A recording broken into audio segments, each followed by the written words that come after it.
Sweet.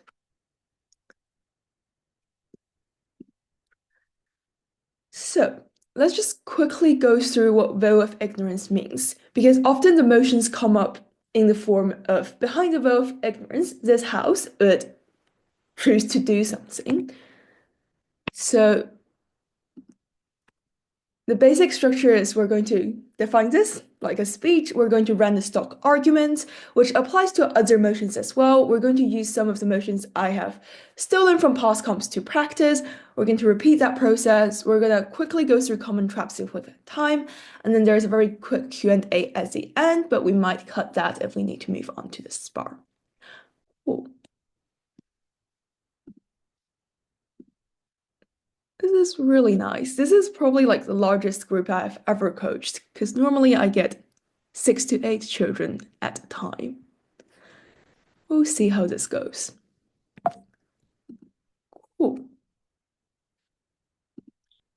What does veil of ignorance even mean? So in most official info slides, you get a paragraph saying, under the veil of ignorance, the individual must consider the principles and laws they would select for the basic structure of society, but with no knowledge of the condition they will be born into, bracket socioeconomic class, race, nationality, gender, etc. Jesus Christ. Yeah, maybe I do need to figure out how to get someone to co-host next time. So I think this translating into human words in the either version, it's basically you're a spirit, you're not born yet, you're about to be quote unquote reincarnated into the baby or someone who's about to be born. You have AIV, bracket average informed voter, like the standard we have for most BP debaters level knowledge.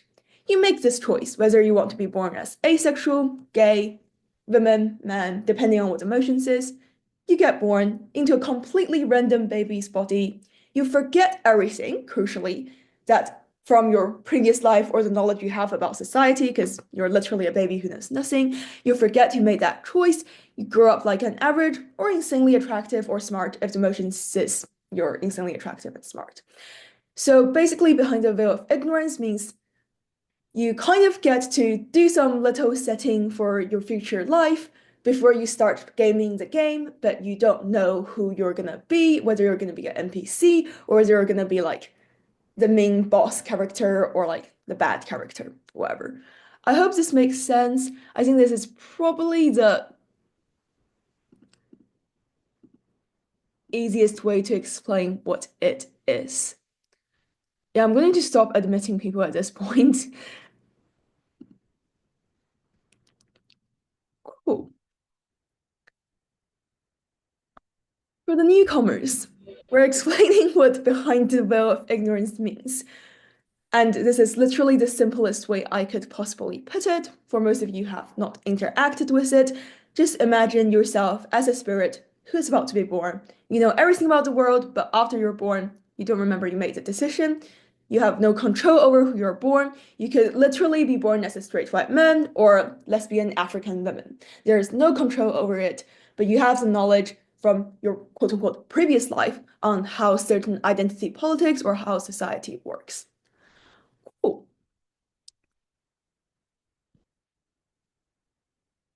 Let us explain how those kind of arguments um, tend to play out.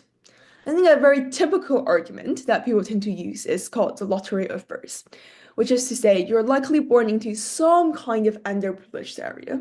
Because if we do the math, the likelihood of being born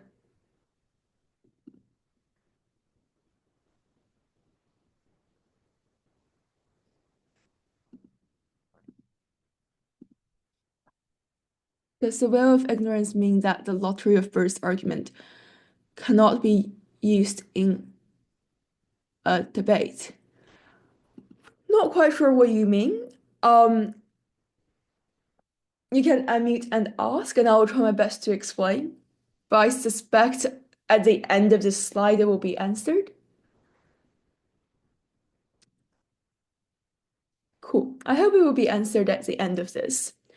Which is to say, as someone who has general knowledge about the society, you probably know that you're born into some sort of underprivileged area. This is not just an assertion, you can probably back it up with several mechanisms. For example, there are more people of color, POCs, than white people on planet Earth. The chances of you being a woman or you being a man is completely arbitrary and basically half-half. And for all the odds to play out that you're not LGBTQ+, you're not POC, and you're not a woman, is probably quite unlikely. So you're probably disadvantaged in some way, no matter what choice you make.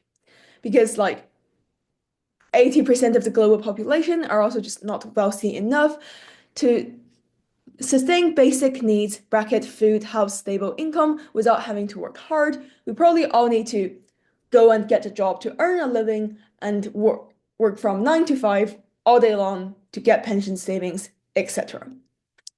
So this becomes extremely useful when asked whether you want to be uniquely advantaged in some way. For example, if the motion say, behind the veil of ignorance, this house would rather be born as extremely smart than extremely popular. Then I think it becomes very easy to say that, cool, popularity in certain communities, for example, if I'm a very popular Black man in my underprivileged community, it doesn't really change my positioning to be able to say, go to Oxford and, I know, climb the social ladder and gain more economic welfare. Whereas if I'm extremely smart, I can probably use relatively meritocratic ways of testing, such as SAT, such as global exams, such as IELTS, TOEFL, etc., and gain some sort of meritocratic objective certificates to be able to test for my ability and get promotions, etc. Um, cool. This is from Cambridge Mini 2024. The info slide says behind the info slide is what behind the veil of ignorance is, and the motion says behind the veil of ignorance, this house would choose to be born exceptionally physically attractive rather than exceptionally intelligent. What are some arguments from OO? I'm gonna ask for volunteers. Just quickly stop sharing so I can try and engage with everyone. Cool.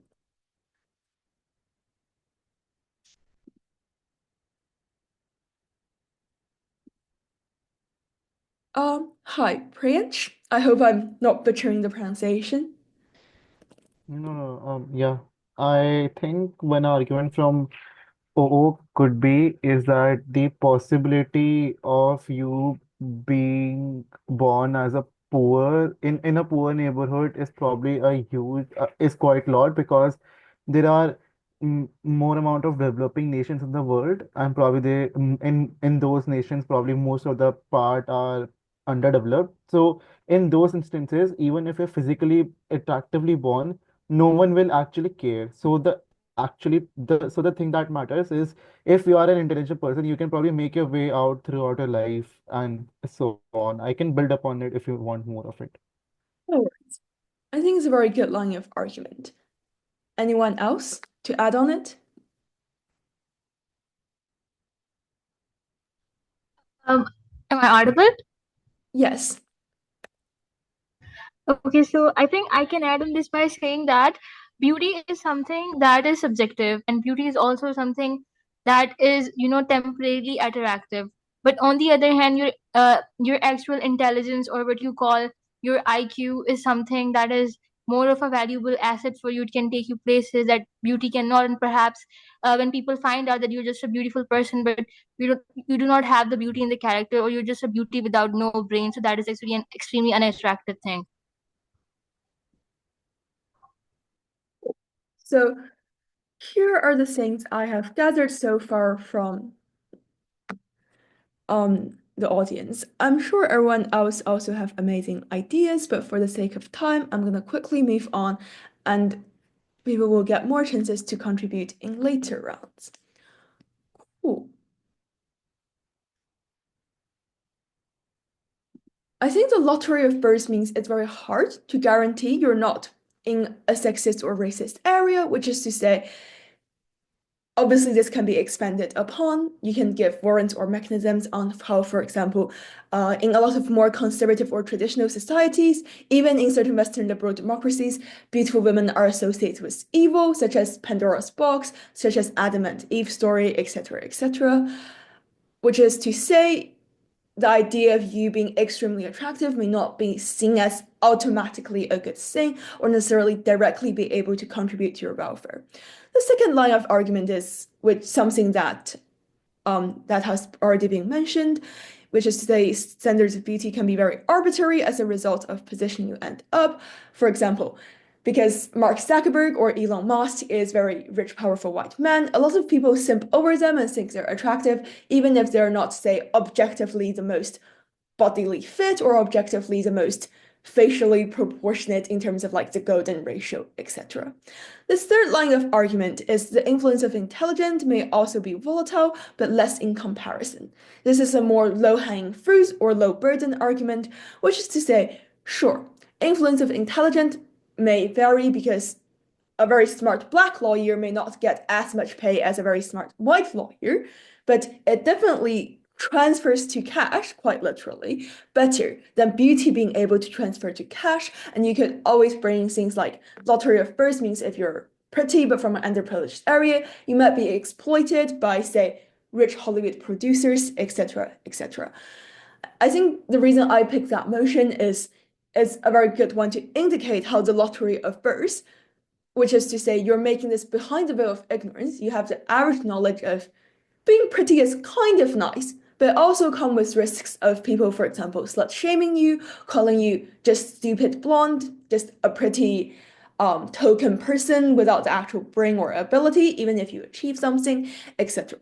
Given that you cannot ensure that you're in a position to insulate yourself from those things, it's probably easier to be born with characteristics that are A, more objective, and B, less obvious or less visually obvious. Because you don't have a, I don't know, post-it note on your forehead saying, I have a 180 IQ. Whereas if you're born, say, extremely attractive with extremely large eyes, or extremely nice blonde hair, probably people notice that and it's more eye-catching and people are quite shallow, etc. And they launch onto those things. Cool. The typical argument too here is minimizing suffering, which is the TLDR here is pleasure slash happiness slash any sort of enjoyment is good. Less happiness is not ideal, but so what? On the other hand, suffering is really bad and less suffering is really great. And most people within the industry of psychology or within the industry of poverty relief or aid aim to minimize suffering. I think several quick mechanisms, and you can always come up with your own mechanism. Those are not authority examples, just examples I used in my own time.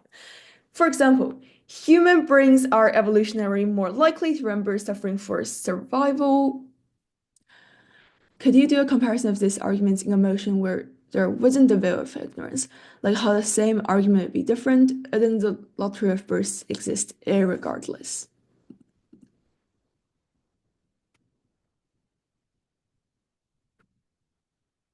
I hope I understood the question, but I'm going to quickly answer it and I will maybe circle it back to Q&A. I think the reason why, obviously this also applies to other motions. The lottery of births is not something you exclusively use in debates like that. I want to clarify this at the top. I think the crucial difference here is A, in a lot of other debates, it's not set as an individual actor, which is to say you rarely get this house to choose to be something, because I don't think I don't think there is a debatable space if you limit it to this house as a very unattractive 40-year-old rich man. It'd rather be exceptionally smart than exceptionally attractive. No, he would just be exceptionally smart and use that money to get plastic surgery. I think the reason why lottery of births becomes more relevant in behind the house of ignorance, behind the veil of ignorance debate, is to say it's much more likely that you have to bring in the arbitrary and randomness of who you might end up being. The second thing is a lot of debates is setting this house prefers a world or this house prefers to be smarter or more beautiful. Beautifuler, more beautiful. I think in this case, there isn't really a lottery of birds. You can just say, based on pure statistics, you're more likely to be oppressed. You don't have to do the lottery of birds analysis. You don't have to say, because of the lottery of birds, you're more likely to be born into an oppressive system. You can just say, you're probably oppressed in some way, or you're probably oppressed by capitalism, who tells you you need to get plastic surgery, who tells you you're ugly unless you look like Kim Kardashian or something. Which is to say you have more certainty in that argument, and you don't have to go through, like, you basically directly weaponize.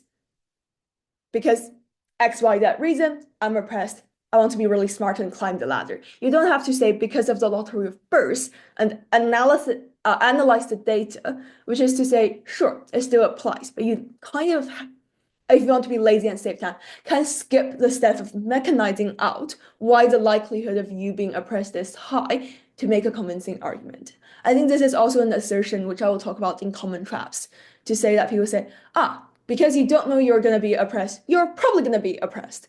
This is called assertive arguing. Judges often cannot credit that because they're like, well, what if you get lucky and are born as a rich white man? And you don't really need to be smart because you have daddy's money and you just really want to look hot. Like, obviously, most judges aren't that, I think, strict or nitpicking when it comes to things like that, but I think it's something worth noting that you always have to back an argument up. Maybe one day I will do a workshop on avoiding assertions within your frame, even within framing, like even in your framing and setup, you should be able to back it up. But we can talk about that another day. Cool. No worries. I hope this make relative sense. Cool. The typical argument too is about minimizing suffering, and the relevant mechanism is something here I have listed. For example, you remember pain better because if you touch fire and you get burnt as a kid, you don't touch fire again. This is literally carved into our brain genetics to make sure we don't accidentally burn ourselves again and again by accident. The second thing is this leads to a higher likelihood of internalizing negative experiences, which is to say, everyone hears the story of many romantic success and then one rejection, oh my God, I'm such a loser, etc. Which then you can say leads to less confidence, more likelihood of depression within teenagers.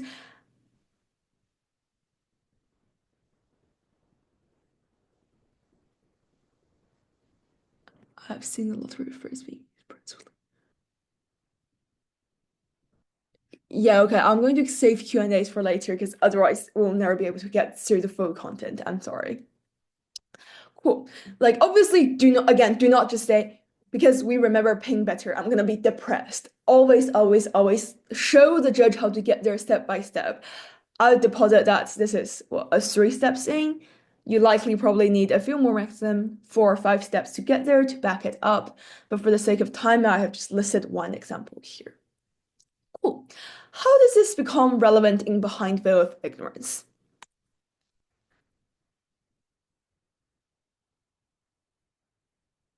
Cool. This is a very evil motion that everyone have texted me. And yes, we created that thing ourselves. So I don't know how much of you actually debated that thing. If you have, I'd actually kindly ask you to not participate in this round of contributions because you probably just know what are the arguments.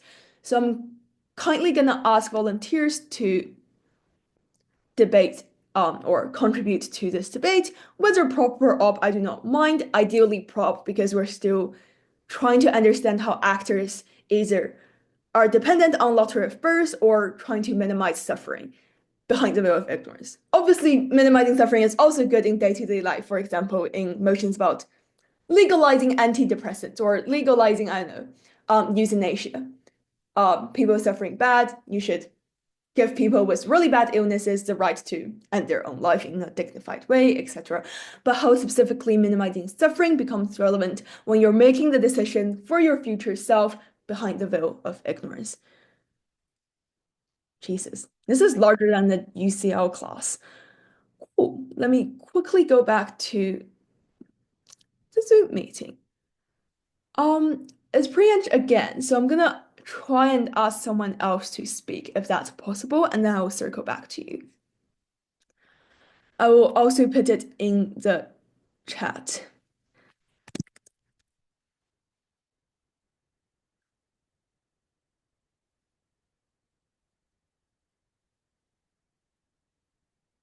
Anyone? Oh, Sarmad? Yeah. Could you make the argument on proposition that um, given that you don't know what type of environment you're going to be born into, whether it's a society that's relatively conservative, whether it's a society, whether it's a society which like has certain expectations for relationships, the fact that sexual desire might, for instance, actively harm or limit you from being able to explore relationships in meaningful capacities in any sort of way, and that those might, for instance, be things that affect you, you probably want to opt out of that so you can both adapt to your environment more effectively, but also seek out relationships you find meaningful in other ways. Oh, this is very nice. I think obviously you have also given the impact here, which is to say you explore relationships in more meaningful manner, but I'm not gonna type it fully out yet. Oh, Abid? Yes, so something which I thought of for the opposition was how there are societal pressures which would force you to try to go into romantic relationships, etc. But the only difference would be you can no longer find fulfillment in it because you have no form of that desire, right? Cool. This is a really nice one, but just bearing in mind that being asexual, which is my bad, should have clarified it. Being asexual doesn't mean you can't experience romance or attraction. You just don't experience sexual desire. But obviously that also reduces fulfillment to some extent because one part of it is missing. Sort of. Oh, I'm just putting this in the chat in case anyone wants to take notes because spoiler alert, the motion coming up for the part later is probably quite similar to things we're running today. Cool. I'm just gonna move on. I realize people are keen to contribute, and I'm very glad, but we are also slightly running behind schedule. Cool. Cool. Huh, my laptop is also gonna die. Awkward.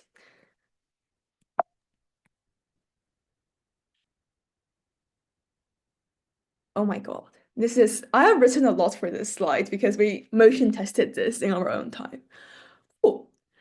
I think that one framing that one of you give was how societal narratives on sex is not great, whether it be slut shaming in certain more conservative areas, or say in Hollywood or Western areas, the commercialization of sex and the advertisement of the porn industry constantly telling you, hey, sex is great, you should look sexy, you should wear more revealing clothes, you should wear a bikini, etc.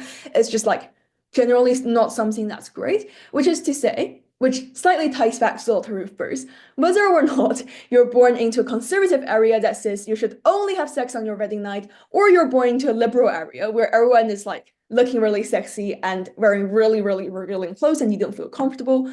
On either end of the spectrum, you probably experience some extent of discomfort that forces you to conform to that narratives.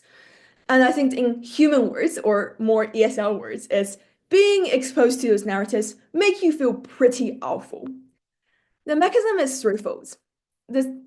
We actually give this in our SPAR of a CA team. It's not my mechanisms. My fellow DCAs fed this to me. So, for example, they are everywhere and very hard to avoid. You have sex scenes in movies, you have advertisements and like little dodgy links popping up on, I don't know, eBay or something telling you to click on like porn sites or something.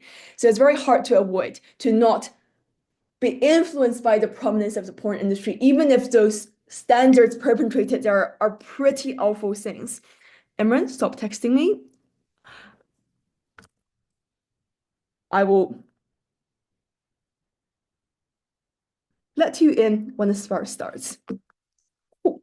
Secondly, you're likely to not conform to all standards because they're kind of splitting apart. You can't wear a hijab and be super modest and never have sex, but also conform to the Hollywood standard of being a really cool American cheerleader that, I don't know, have really casual sex and every man on planet Earth love you. I'm sorry, I hadn't actually watched enough films. Apologies for the slight generalization. The third mechanism here is often those decisions, for example, when to have sex, who you want to have sex with, or who you end up having sex with in your teenage years are really formative, which is to say, like, I don't know if anyone here watched a Netflix show called Sex Education. I think this is partially inspired by that thing, which is to say, a lot of teenagers at 15, 16 don't really know their sexuality or how to conduct safe and meaningful sex. They just opt into doing it because everyone is like, oh my God, you should do it, or otherwise you're a loser, or they feel a bit horny and just decide to do it after a party and make out with their friend or prom date.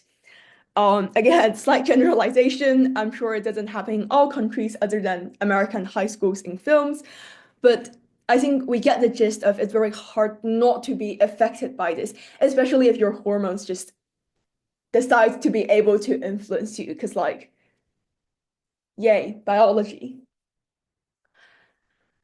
So, insofar, you cannot be sure whether you're considered attractive or a confident person. So if you're not born into, I don't know, being considered above average attractiveness, because by mathematical opportunity, half of the people are below average attractiveness. The other half of the people are above average attractiveness. And insofar as there's no way for you to know which half you're going to end up on, or whether you're really socially intelligent and good at polling and good at flirting, looking at you all debaters, ladies, gentlemen, and in between, you might have more failure than success in terms of trying to get laid or trying to hit on people. And this is kind of not great for your confidence. And if we type it back to all the mechanisms we set up on why suffering is bad, you're more likely to be able to understand and say, look, I'm just going to save myself the effort. I'm going to prevent myself from having an awful, awful rejection and awful, awful personality depressive emo arc. Just so I save myself that trouble. Super easy argument, relatively sensible, not a high burden to prove that you might not be able to pull. I think for example, proving that you're gonna get, I don't know, murdered or stoned to death, so a trigger warning for being relatively more promiscuous in a conservative community is likely, but just harder within a Western liberal democracy debate. Also, someone mutes themselves, there is a slight background noise. Cool. I think this probably thoroughly explains what is the thought going behind into the being born as asexual motion. It's not just a moral judgment saying asexuality is good or bad, but rather how it pragmatically impacts both your teenage years, and then as a consequence of this, your future development and how you interact with society narratives, or as our lovely OG nicely put it, what kind of porn you end up watching and whether you end up on Pornhub or not. I didn't say this, I judged that round, and OG just said that, and I was like, valid. Not the first argument I'd think of, but tick. Cool. Some very quick common traps. Oh, two common traps. Which is to say, this is a better world I'm gonna opt into because the world I live in suck. Sorry, spelling mistake. So a lot of debaters say, oh my God, the current world is filled with global warming, filled with war. I would really like to be born into another world. Well, A, precisely because you don't know who you will be, there's no guarantee. Also, you don't necessarily change the world. You're not born into a world or planet asexual. You're still born on planet Earth. You're just asexual yourself. So don't make generalization about, this is a better world to live in. No, you just perhaps insulate yourself a bit from people telling you that you should look as attractive as a porn star, question mark. I don't think people actually do that in real life, but extreme harms exist. So the more strategic approach is the whole insulating from harm thing. I realize I should have opened this to the floor, but we're slightly running behind schedule. Cool. The second common trap is, but I know nothing, which I think is someone asked me, how do you still use lottery of birth if you're behind the veil of ignorance? You're literally ignorant. I think the answer to this is twofold. First, you're not actually ignorant. You pretty much know everything. And I think average informed voter in BP knows about the currency in Sudan conflict and the Panamanian intervention and the Irish famine, they probably know that porn is quite addictive and harmful to you. So I think you generally do have a lot of knowledge. And even if you don't know what kind of situation you're going to deal with, whether you're going to be born into a family with a domestically abusive dad and a drug addict mom, fact, mute yourself. You're still not muted. Cool. And a drug addict mom, or you're going to be born into a really happy and lovely family, you can still say we're more risk averse and we're trying to reduce the risk. Sure, you can be born as Ed, please mute yourself or I will kick you out. Sorry. You can literally be born as Leonardo DiCaprio or like insert really hot person name. I don't know what teenagers find hot nowadays. You're still probably just giving yourself the benefit of the doubt by avoiding the risk of being born as below attractiveness and getting called ugly and never getting laid and feeling like a loser. Again, I'm not saying this is the right thing, just saying that societal narratives constantly tell you and perpetrate those harmful things. See reference about ubiquitous porn ad. I should use less examples about porn. I feel like I got brainwashed by the round I judged earlier. Cool. Quick example 3 before we actually have to move on. I'm gonna literally copy paste this and put this in the Zoom. I'm experiencing a slight brain death.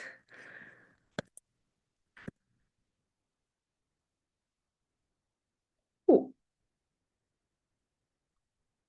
Any common traps people can identify in this motion?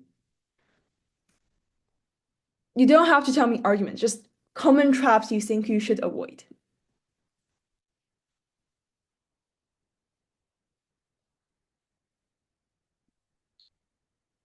I'm gonna leave people to read and be back in 30 seconds because I'm grabbing my charger.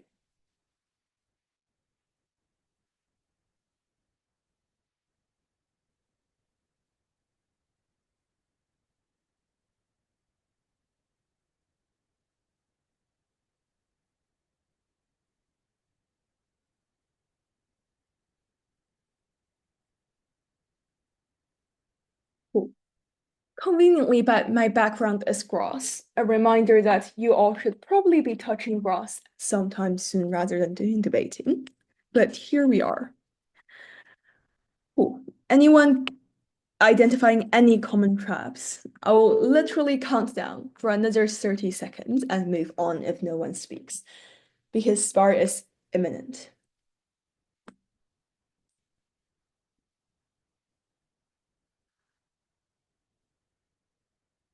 Cool. I think it's probably quite a confusing motion. That is the Osaka final. I recommend all of you watch it. Two of my favorite people, Umar Fazlan and Ricky Jin, is in that final and they won. It's a really nice and interesting motion. But cool. TLDR, common traps. A, there is no guarantee that the state of nature better. You can only say as a human being what kind of enjoyment you obtain. For example, humans evolved from monkeys, probably enjoy climbing trees and touching grass, probably don't enjoy working in a cubicle 9 to 5. You can't say the nature is just better than the capitalistic world. You have to say as a human being which kind of thing you enjoy the most. Cool. Just something to avoid people falling into because we're going to spar about something relatively similar. Cool. I'm going to open this up to Q&A because that pretty much is the slide. I probably only have 5 minutes before I have to dash and judge the spar, but feel free to DM me, but ideally just do it here because my DM is actually flooded. I will take 3 months to reply to you. But yes, thank you for listening. I hope it is relatively helpful, not too boring.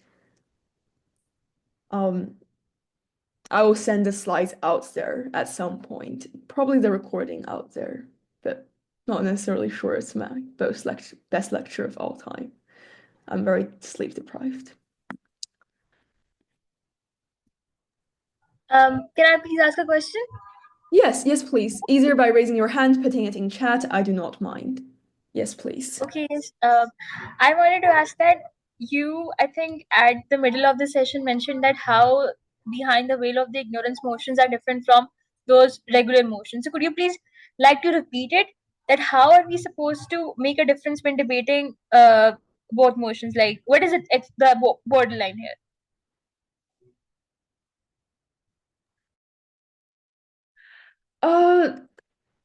Obviously, don't take my words as gospel. I'm sure there are many, many differences. The main difference that you tend to notice is first, it is normally an actor motion. It's not behind the veil of ignorance. Humanity is all going to be asexual, which is to say, you don't need to generalize societal impact. If this house prefers a world where everyone is asexual, you talk about there's no porn industry, people have no jobs, no employment.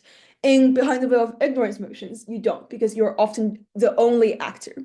The second thing here is there is a higher burden to prove why you're more likely to be certain group or interact with certain narratives than other. Which is to say, if you say this house prefers being asexual, you can kind of just assert that if the odds of you being oppressed are quite high, if you're, say, a Muslim woman, etc. Whereas for behind the veil of ignorance, you have to walk the judge or the panel through the mathematical calculation of, look,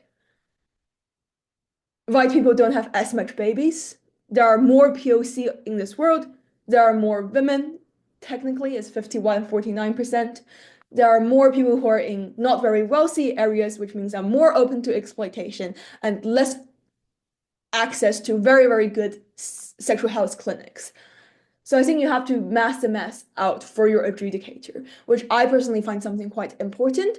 But sometimes we give you the benefit of the doubt, and if you just say, I think you're going to be born oppressed, and people buy it, and the opposition bench doesn't challenge it, we will not be very harsh on you about it.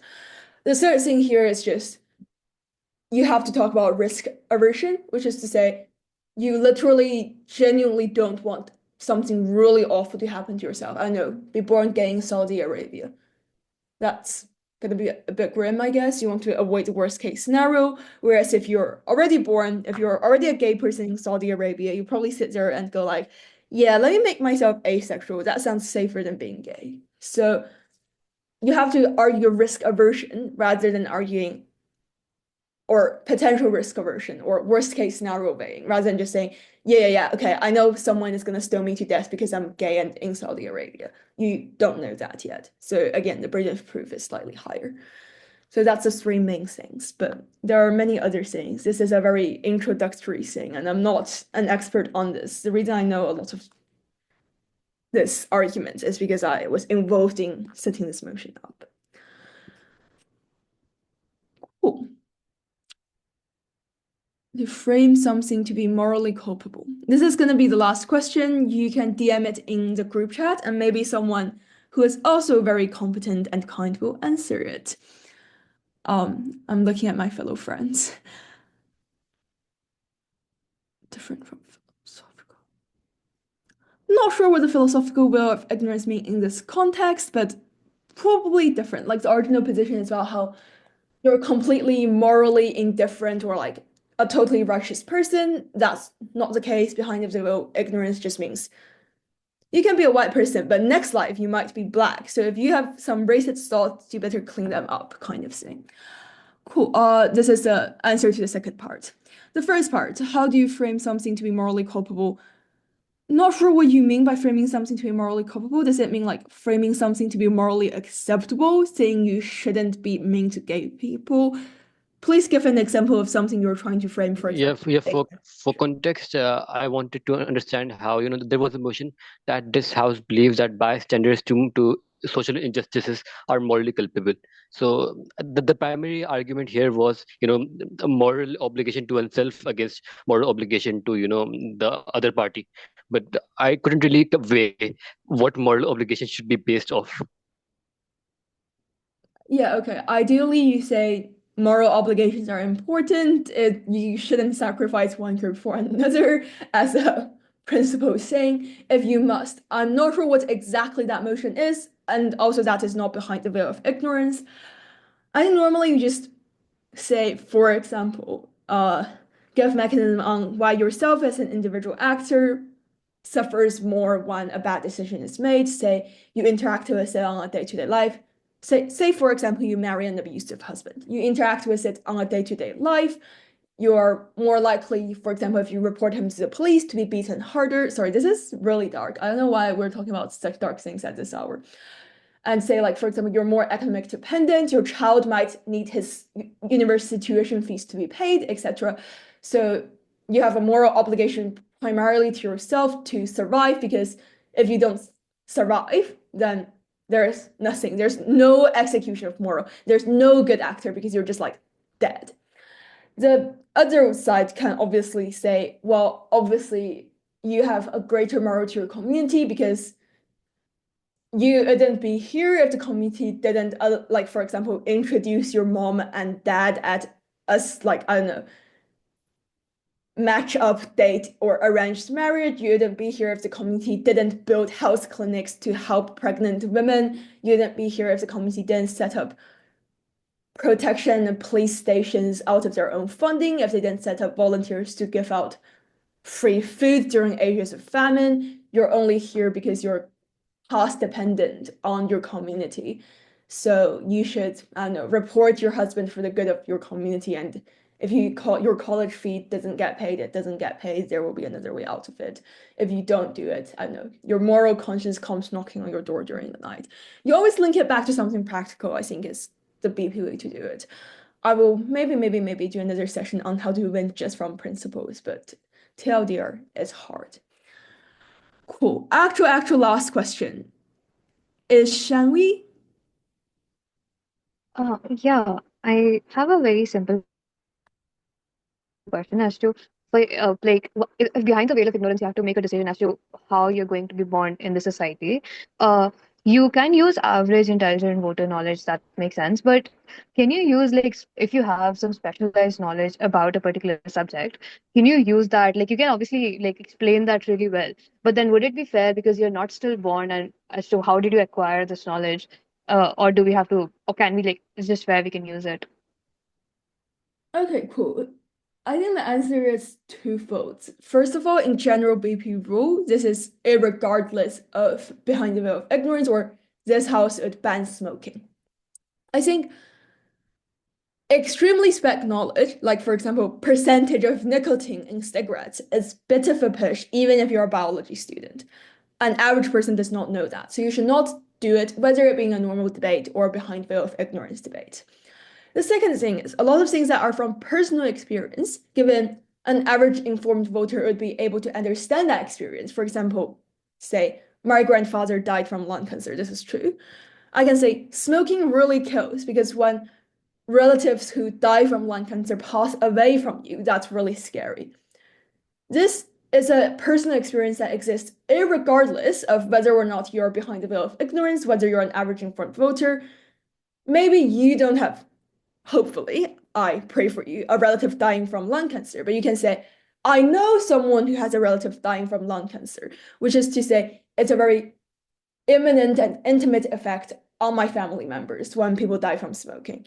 And I think that irregardless if you're behind the veil of ignorance or not, is i.e. personal experience, personal spec, is something you can bring as long as it's intuitive and not, I think, requiring loads of research to obtain. I don't think researching smoking causes lung cancer, which kills, is something you need a biology PhD. But the percentage of nicotine is probably not something accessible to an average person. Well, actually, I don't know. Maybe I just didn't listen in my biology lessons. I hope this answers it. I think this is an independent question outside behind both ignorance about what exactly constitute AIV knowledge. And for more information, please go read debate series posting at Facebook. A lot of people talk about what actually is AIV. And it's something that the debate community is debating about. So yeah, maybe don't read that for fun. But if you are really, really interested, there are tons of posts on, is this really AIV? Is this not AIV? And yeah, sorry. I really hope this helps. it's a very complicated issue. It's genuinely not about behind a veil of ignorance. It's just what do you think is AIB? And my answer is yes, personal spec is basically AIB, unless it's like something you learned from biology PhD that makes sense to no one but you. Cool. I actually have to go. I hope this helps. Cool. Excellent. We have 5 minutes to release the motion. Amazing. I'm going to end the recording here. Please give feedback to me or to whichever admin person. I think currently Sam and Ahmed is doing admin, but feel free to also DM me or put in the debate chat, Wendy is useless, please fire them, etc. if you want to. I will go judge the spar in the meanwhile. Feel free to come and observe. Cool. Go away, people. I'm closing the room.